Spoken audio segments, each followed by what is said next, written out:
Well, it's Doors Open weekend in Hamilton this weekend, with around 36 locations set to open their doors to the public for free, including Cable 14.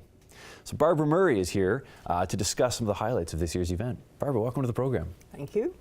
Now, Doors Open has been going in Hamilton now for 15 years. Amazing. That's incredible. And it's an initiative of the Architectural Conservancy of Ontario, of which you are a part.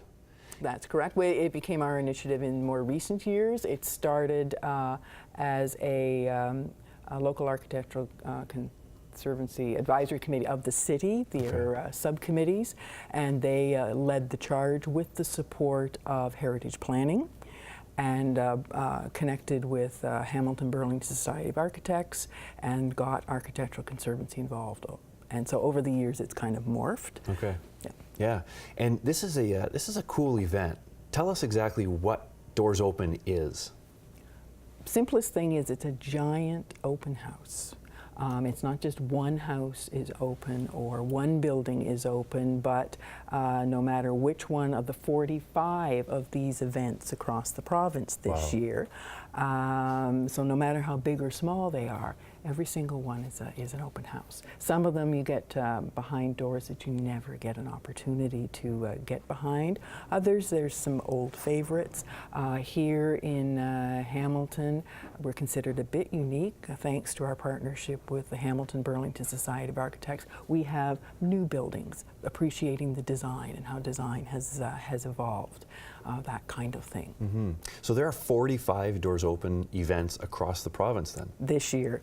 Wow. Yes, the bulk of them happen in September, but they actually have, this is their brochure this year, and actually the handiest part of it is the red part. It spells it out by each month and lists the date and each event, so you can plan. By the time we finish this weekend, they'll be down to 41 because there's 3 events going on this weekend. Wow. Now, do people travel around the province to see these different events and participate in other cities' Doors Opens, or is this a very local event? It's a mix. We have a number of people who come to us. Some of them make it an annual event. And they'll go to other Doors Open events as a tourist. Some of us cross-pollinate and volunteer at each other's things.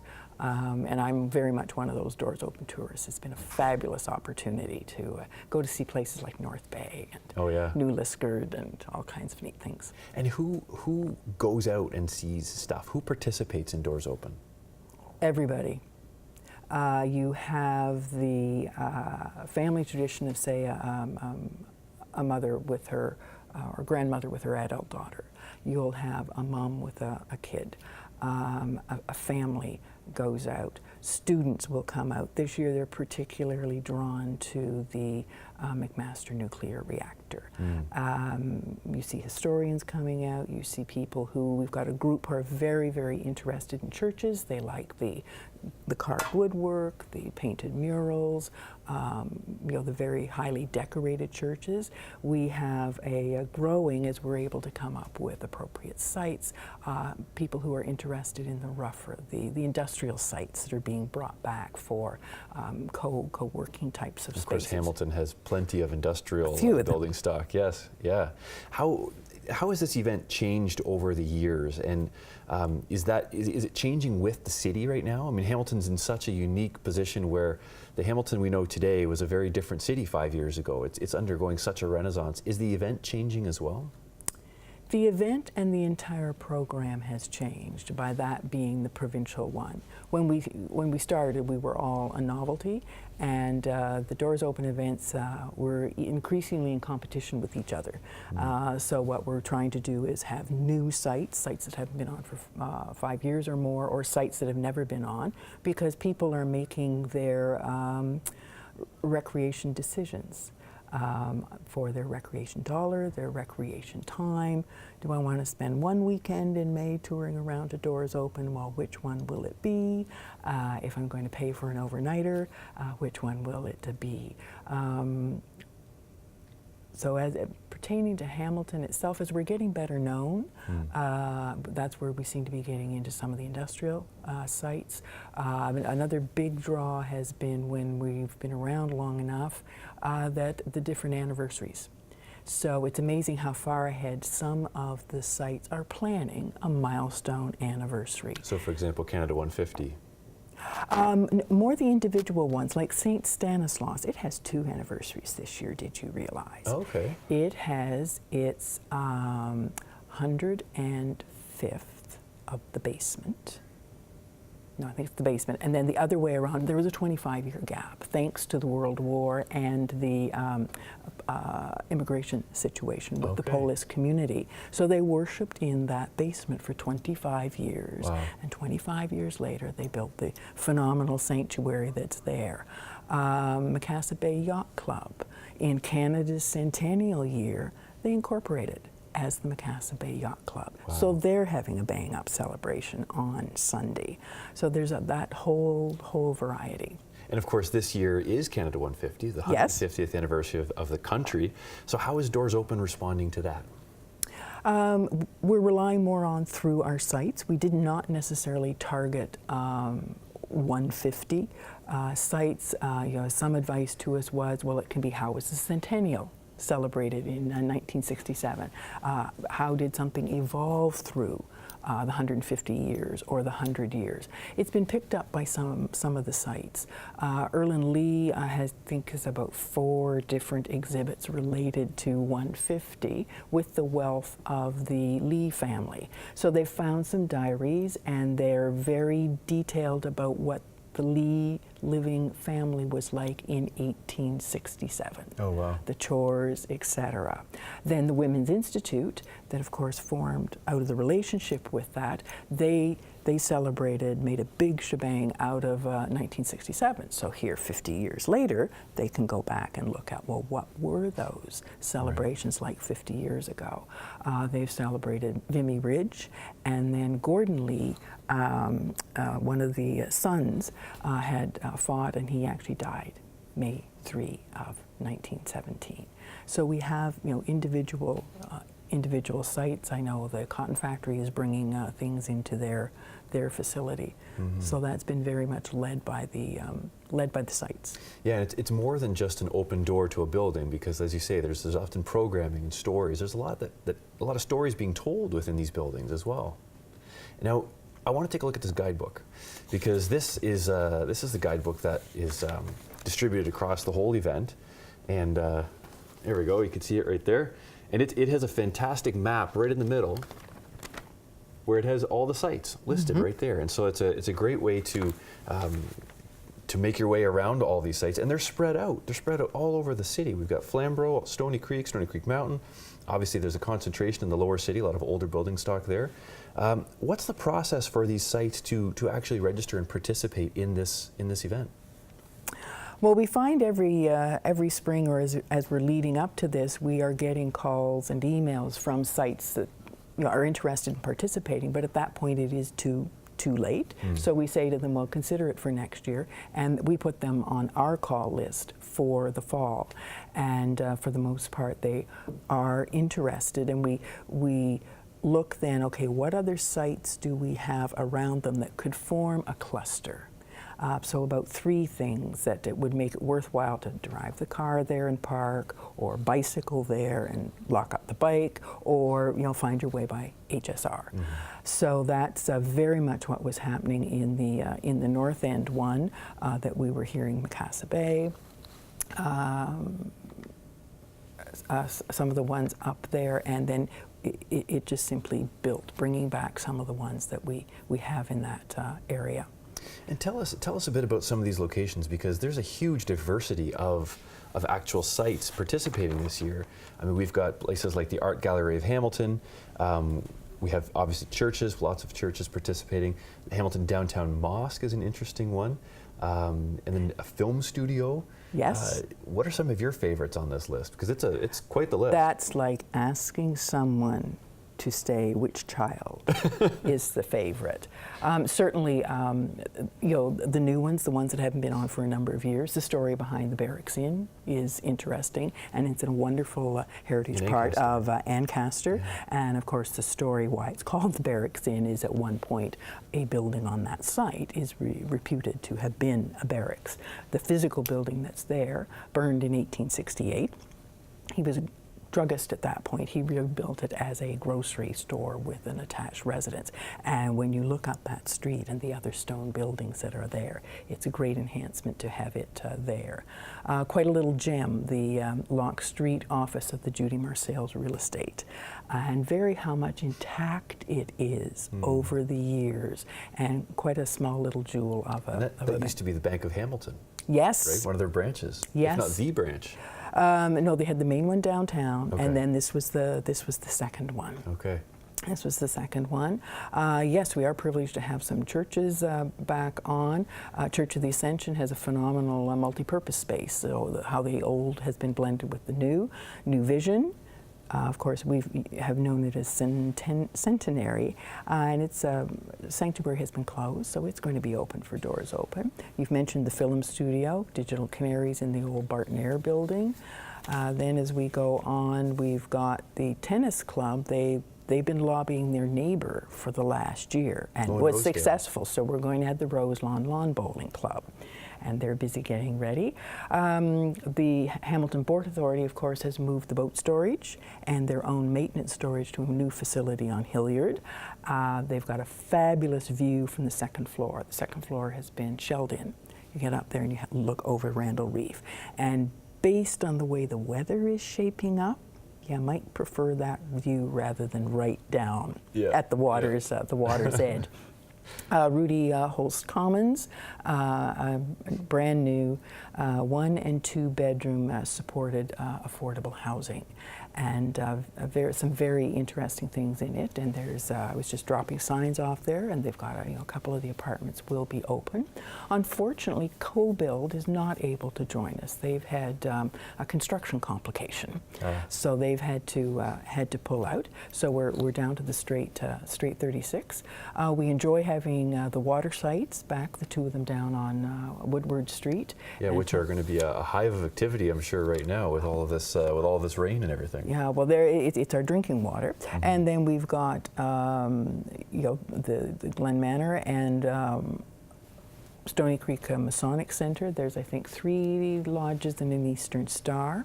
The alpacas, what they're doing this year is every year on the last full weekend in May, they have the alpaca shearing.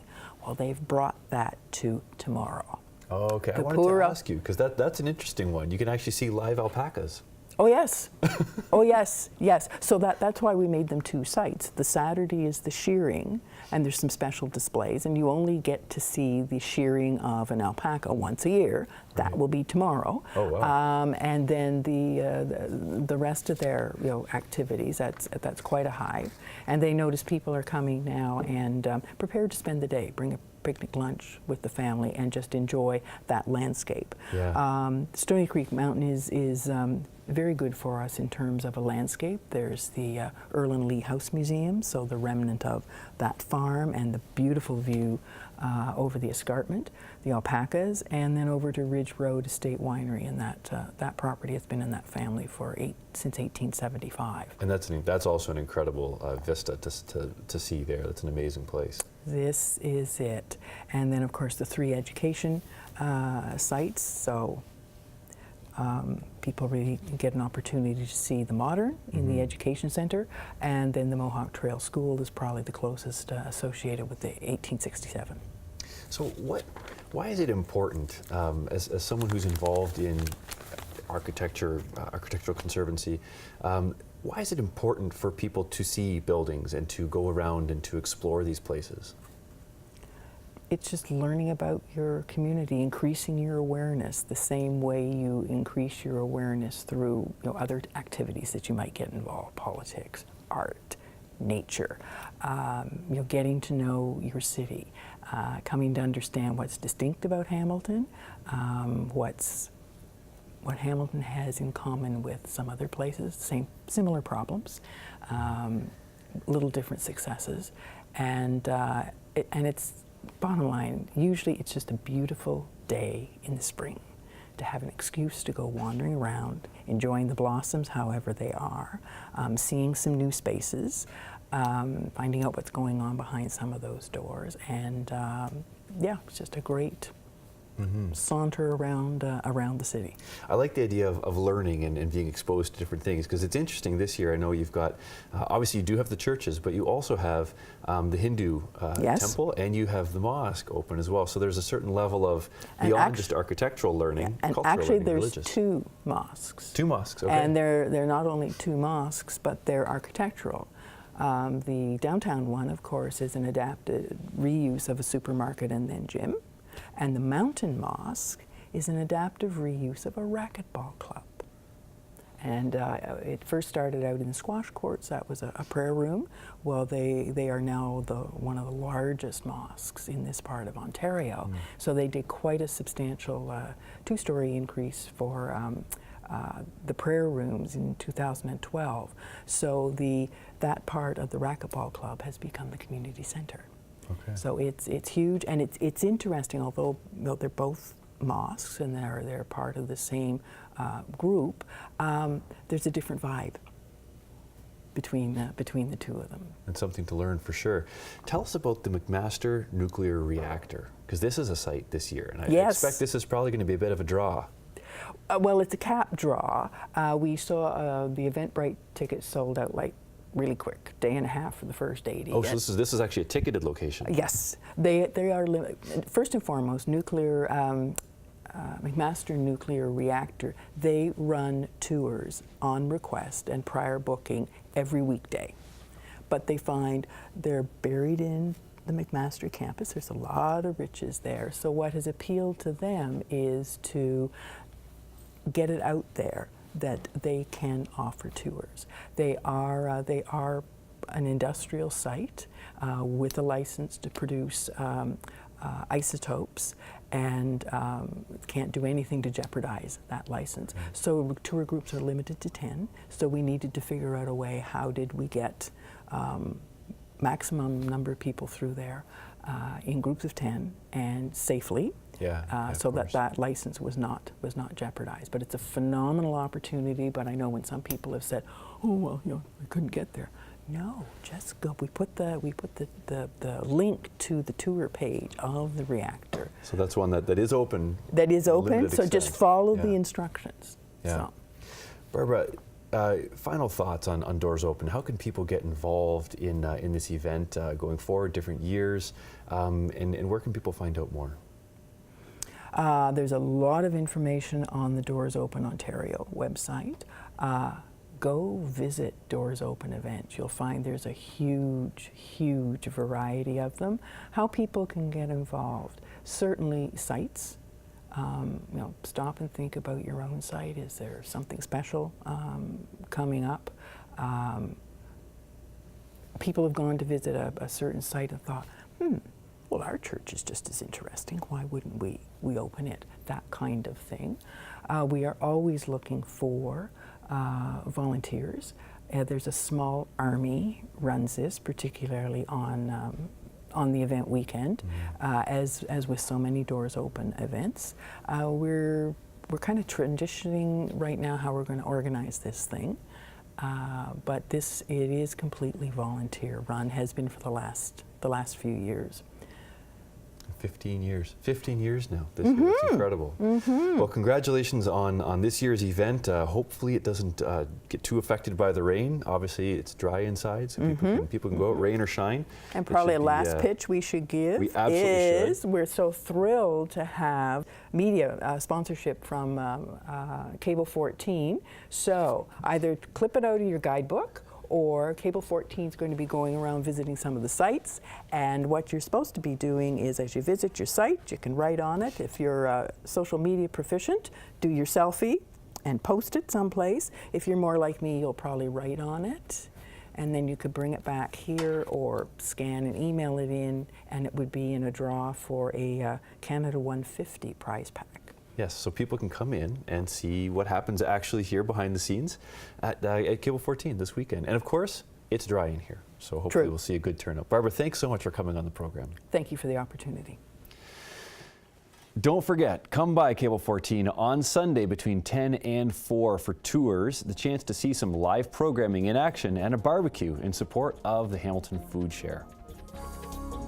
City Matters at noon, 4, 6, and 10 p.m. on Cable 14 and anytime at cable14now.com.